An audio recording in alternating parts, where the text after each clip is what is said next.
So I just came off of a wrestling tournament in Lycoming as a coach, and there was a lot to like. For instance, we took third out of 10 teams, and coach said this was the highest we ever placed in this tournament since we joined it about 5-6 years ago.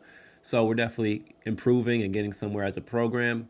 But more importantly, there were a few reminders about how growth actually works, and believe it or not, a lot of people actually quit right before they start seeing the benefits. So that's what I'm going to talk about today.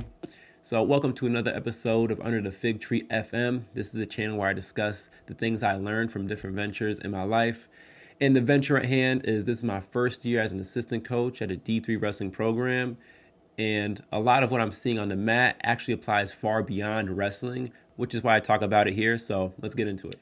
So something that we all must recognize as people trying to be the best we can with whatever we're involved with is that growth is not linear. It does not happen in a straight line. And the best example of this is with working out. So when you work out, you actually feel worse before you feel better. You get weaker actually before you get stronger. And this is actually consistent with basically everything that we do. But this is connected to my situation with the wrestling program. So the morning lifts, I'm there every morning. They're not mandatory. And the reason why I don't make them mandatory is because I'm trying to grow the culture organically. So the people that do show up, they show up because they want to. And it's just, better vibes in the room because no one's grumpy when we do the morning lifts. So that's why I do it organically. But a wrestler that used to do the morning lifts pulled me aside. He said, I don't want to do the morning lifts anymore because I feel actually weaker. I'm performing worse. And I gave him the logic of you haven't been doing the lifts long enough in order to be that person to be strong from the lifts. And I kind of got that logic from Myron Golden, one of my favorite YouTubers that I listen to. And what he says is all work works. It either works for you or works on you.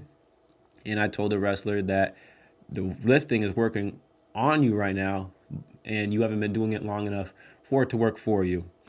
So that's just something that we all have to recognize with whatever we start. We have to recognize that the work is working. It's either working for us or it's working on us. It's going to work on us first, and then it'll work for us.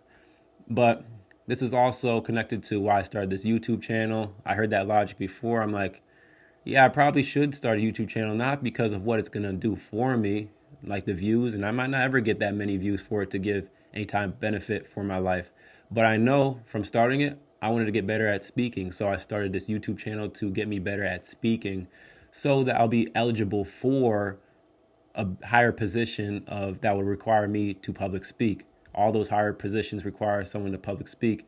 And me starting this YouTube channel really is making me put the reps in right now. And I do definitely believe that I'm getting better at public speaking or speaking in general. I went to college, so I did some public speaking, but I always need those reps in me in order for me to feel confident doing the speaking. So that's why I started the YouTube channel, and that's the logic that we all must live with if we want to become more of what we are today. So one of my highlights from this past week comes from an individual that I've been working with for a while. And the issue that he had was finishing his shots. So he would get to the shots perfectly fine. He would get to the legs. But as soon as he gets to the opponent's legs, he would just stop wrestling. His feet would stop moving, almost as if the job is done, which is not. So that was a big issue. So we pinpointed that issue, and I told him if you were to just finish your shots, you would not be losing to a lot of these people that you're losing to. So how we would fix it is in practice, when he's doing shot takedowns, I'll go over to his group and just remind him that you better be running your feet.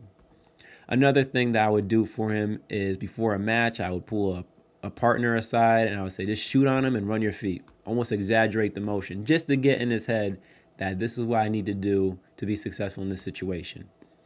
So we would do that for a couple weeks, and sure enough, this past week, he seen the success of running his feet. He would actually run his feet so good this week is he would run his opponent off the mat, which there's no points for that. And he's not trying to hurt him. He's just running his feet.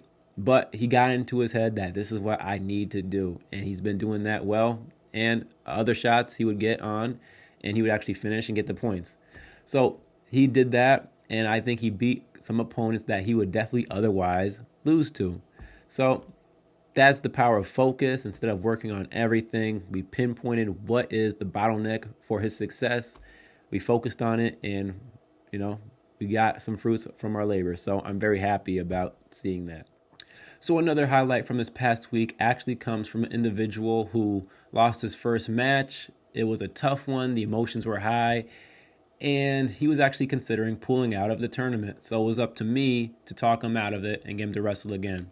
And what I told him sounded a little cliche, but it was true nonetheless. And I told him, you need to stop focusing on the wins and losses. And for the rest of the tournament, you need to focus on getting better. So you need to try new things. Let's see what works on these better guys for the rest of the season.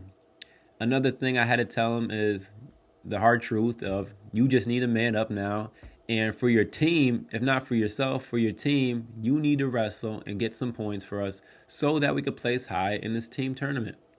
And I am thankful that he actually decided to wrestle again. And he actually ended up doing pretty well. And had he not wrestled again in that tournament, I don't think we would have took third as a team in the tournament, which is the highest we ever took since we've been going to this tournament.